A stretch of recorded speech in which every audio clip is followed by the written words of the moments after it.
What's up, people? Coming up, shout out to Hilda Baci for breaking the Guinness World Record for the longest cooking time by an individual. Ooh, shout out. Also, Buhari, Osinbajo, and their officials will receive 63 billion naira as severance package when they leave office. Do you know that? So, women in Anambra protested harmful widowhood practices, which we will delve into. The US is accusing South Africa of supplying weapons to Russia in the ongoing war. Find out how you can get a $100 discount on a coding summer camp for your children. And you don't want to miss our next Money Talk show coming up this Sunday. It's your girl Adiola Fayon bringing you juicy African news. Today I like to celebrate two women. First of all, 27-year-old Hilda Baci, who cooked for 100 hours, breaking Guinness World Record for the longest cooking time by an individual. Thank you for making us proud. The best part is seeing how Nigerians rallied around this woman to support her the entire time. It was inspiring. She taught us that anything is possible if we put our minds to it, and today she's known worldwide. Auntie Hilda, God bless you.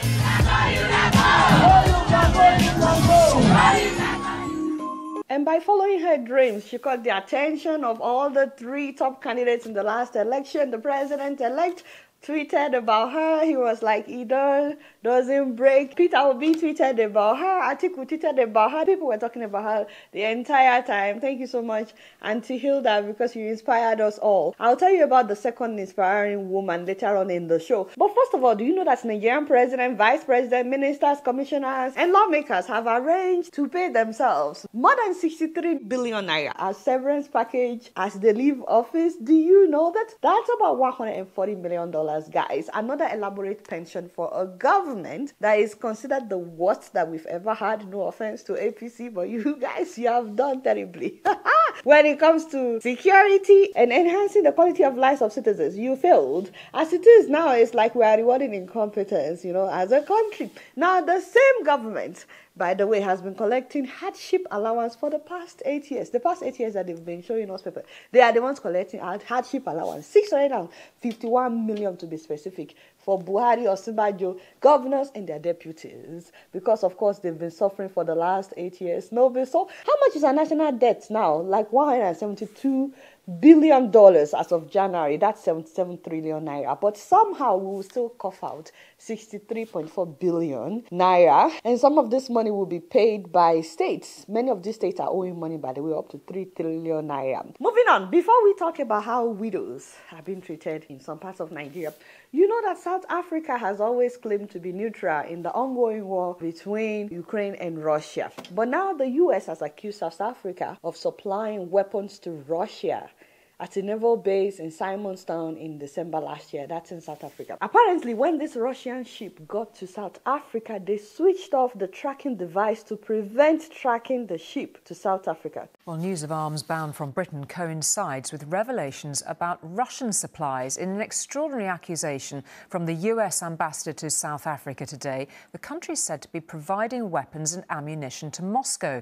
It's claimed a cargo ship was loaded with equipment while it was docked near Cape Town last December. Yet, according to our analysis, you might never have known it had been there because its tracking device had been switched off. Meanwhile, the president of South Africa is doing like this. He's not giving direct answer on whether or not they're supplying weapons to Russia. The matter is being looked into, and in time we'll be able to speak about it. Some foreign officials believe South Africa's story is implausible, and that it is a secret and silent supporter of Russia's war in Ukraine. I mean, it's been a mixed reaction among South Africans, by the way. Some South Africans feel disappointed that their government has not fixed electricity. Now they're sharing electricity. but their government is allegedly supplying weapons to Russia, so they feel disappointed. Some South Africans are saying, well, Russia, or let me say the old Soviet Union, supported South Africa during the apartheid, and so it's reasonable for South Africa to support Russia right now. And then you have some South Africans saying the US has no moral right to question South Africa because the US has supplied weapons to many countries in times of war. Let me know what you guys think about that. So some women protested against how widows are treated in Anambra State, and I think we should talk about it. You know, I've seen so many people argue online that your wife is not your family. This is a tweet by @Jesse_.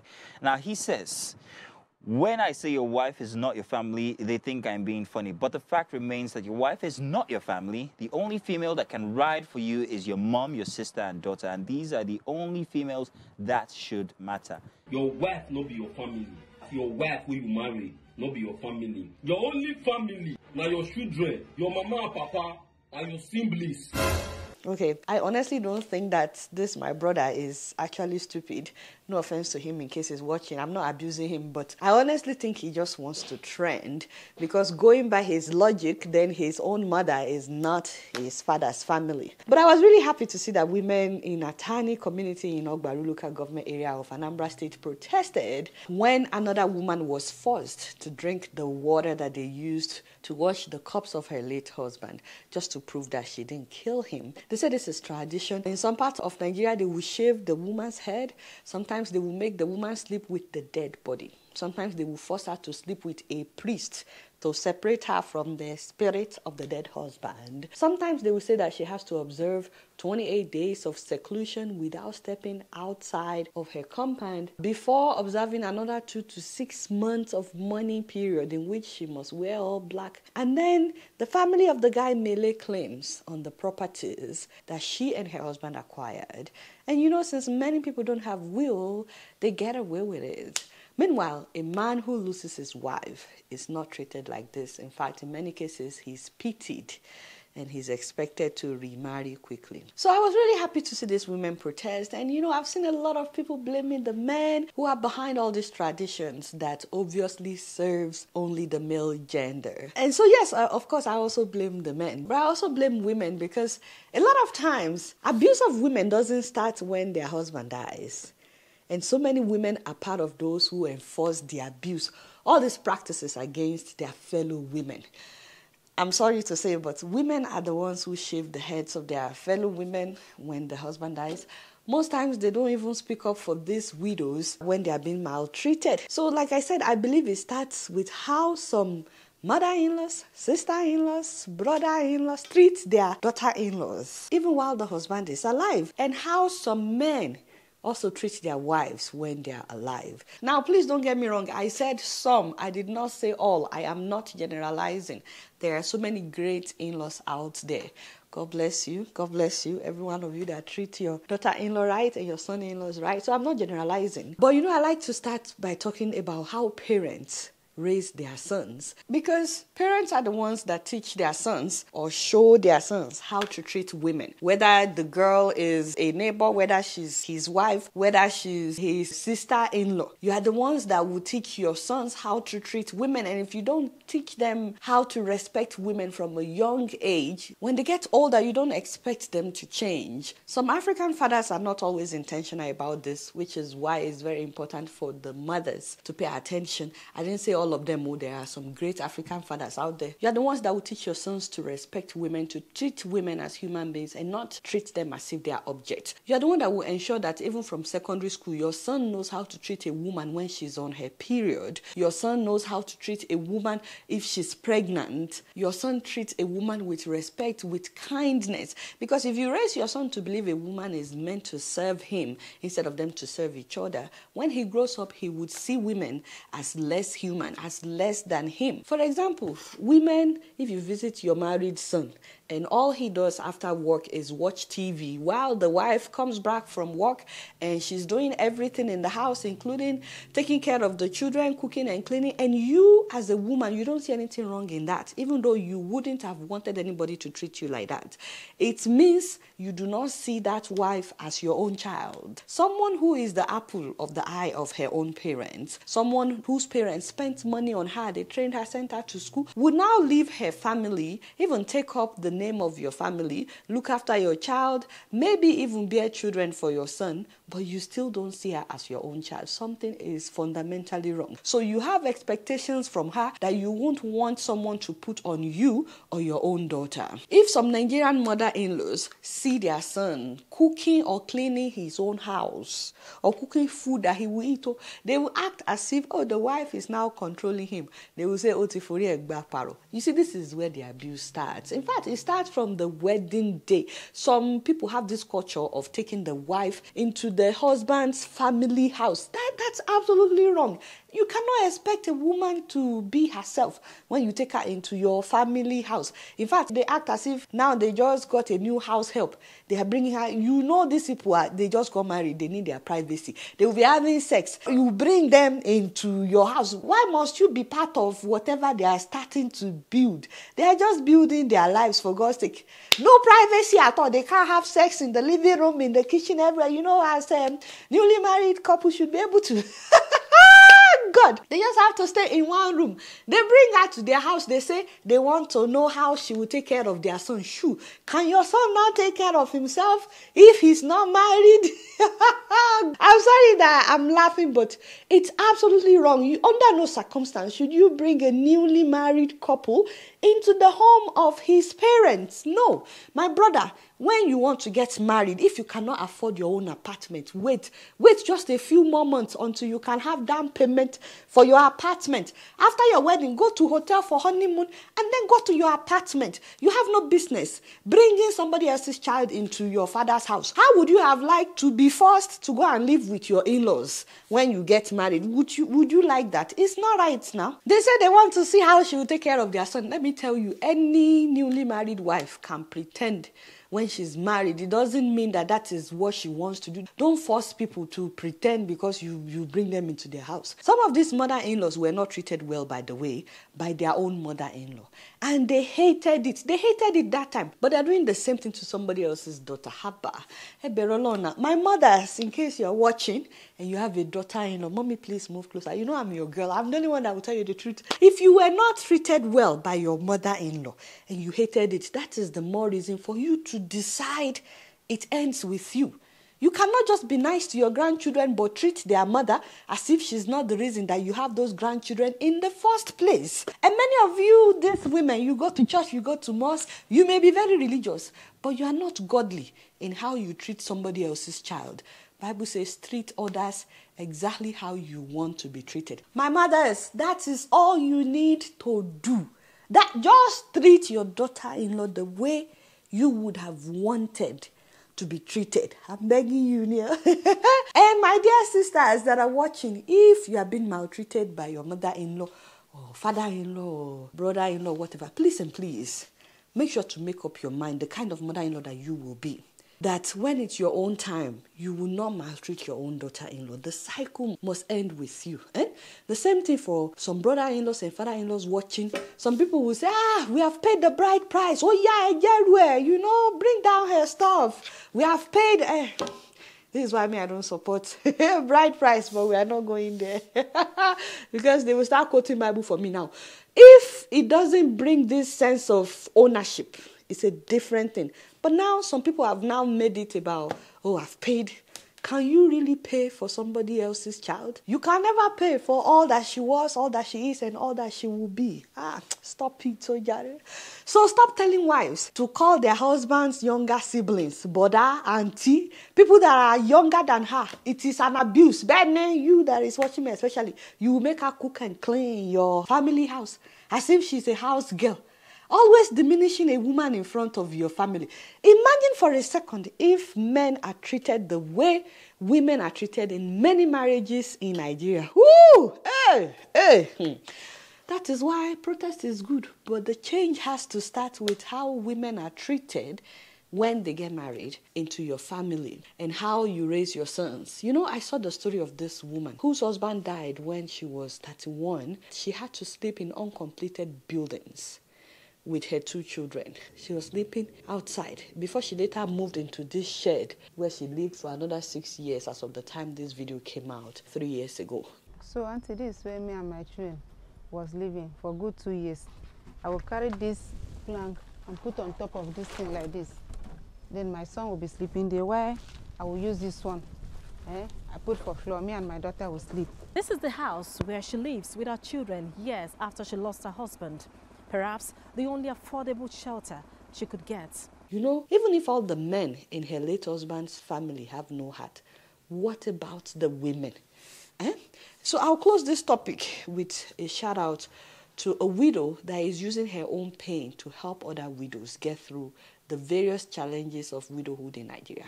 Ladies and gentlemen, please meet 38-year-old Severance Stephen. In fact, this woman describes herself on Instagram as breaking the stereotypes surrounding widowhood and leading widows to rise from grief to grace, healing and wholeness. Severance was only married for 6 years when her beloved husband, Patrick, was caught in a crossfire between the Nigerian police and armed robbers in Lagos. He went on an errand. He was in a keke when stray bullet got to him. And you know, he would have even survived if the police took him to the hospital ASAP. But they didn't. They took hours, and even when they took him to the hospital, they left him outside the hospital. And even the doctors did not try to save his life. But you know, as she's walking through her own pains, in memory of her wonderful husband, this woman will organize events such as therapies for widows and children of widows. She will educate people on how to address people that are grieving the loss of loved ones. She will raise millions of naira for children of widows to pay their school fees, their tuition.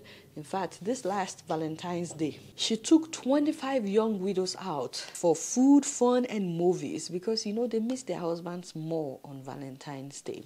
And then this last month, she raised about 4 million naira to pay the school fees of 150 children, 25,000 naira per child. Her goal was to raise the school fees of 100 students, but she surpassed it by 50.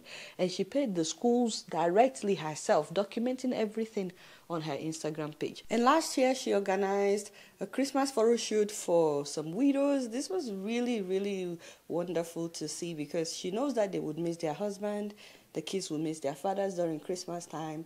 And just to brighten up their days, she organized free Christmas photo shoot for some widows. So this woman is doing amazing things. So this woman is the second inspiring woman that I said I would talk about. So if you're looking into an opportunity to bless some widows or fatherless children, this woman has been very transparent with all the money that she raises on her Instagram page. And she does all kinds of events for the widows, their children. Please contact her on her Instagram page, SeunFumi_Joan_Stephen, at SeunFumi.JoanStephen. I've never contacted her. She doesn't know me. She doesn't know I follow her. But I'm really inspired by how she has turned her own pains into a passion to help other women. So please check her out. And speaking of parents, please enroll your children between the ages of 7 and 16 in the summer coding lesson by iCode.edu. I have talked about them before. You can enroll from anywhere in the world. It's online. The summer coding is $399. Let's just say $400. But if you register with the link in my description, you get a $100 discount. So your child will be able to take one of the following classes if you register. Either artificial intelligence, which is the big thing now, AI, or cyber security, or game design, blockchain, cryptocurrency, virtual reality, coding with music, just to name a few. They have like 15 classes. Each class is 3 hours a day for 1 week. That is 15 hours. And you can sign them up for more than one class if you want. And you will get more discount if you register for multiple classes. So you get more discounts than the one I announced. The most in-demand jobs right now is machine learning and AI system engineer. It pays $800,000 for entry level and between $2 to $3 million for those with expertise, that's a year. I mean, it's good for your child to be a doctor or a lawyer, don't get me wrong. But the highest paid lawyers and doctors of the future will be those who understand coding, those that can combine it with coding. The camp starts from June 19th all the way till August 11th.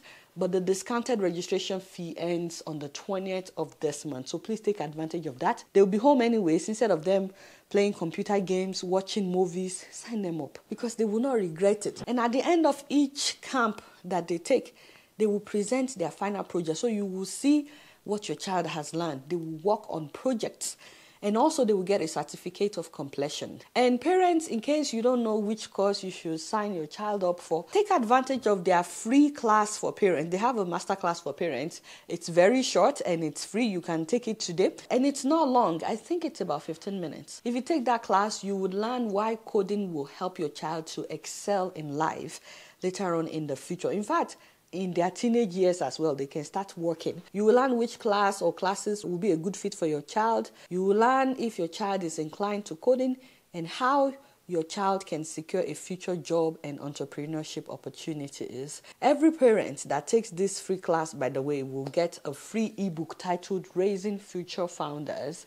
And you get a list of jobs that are being eliminated by technology. As a matter of fact, every child that attends the coding camp will get a $250 scholarship to continue their computer science education with either one-on-one or small group lessons beyond the summer camp. And please know that the scholarship cannot be used to pay for the summer camp. So if you watch the video, the $250 scholarship will not pay for summer camp. Click the link in my bio for more details or visit icodeedu.com/Adeola. Don't forget to join us this Sunday, by the way, as we welcome Ijoma Uduke, the woman who went from making akamu with 200 naira to becoming a multi-millionaire and an international businesswoman, and of course an author. Did you guys click the thumbs up button yet? All right, y'all, it's been real, and I'm keeping it right up in here. Don't forget to follow me on Facebook, Twitter, and Instagram. And if you're yet to subscribe to my channel, I'm watching you on Plasma TV. Press the subscribe button and the bell button. Until next time, I'm gonna see you all later. Peace out.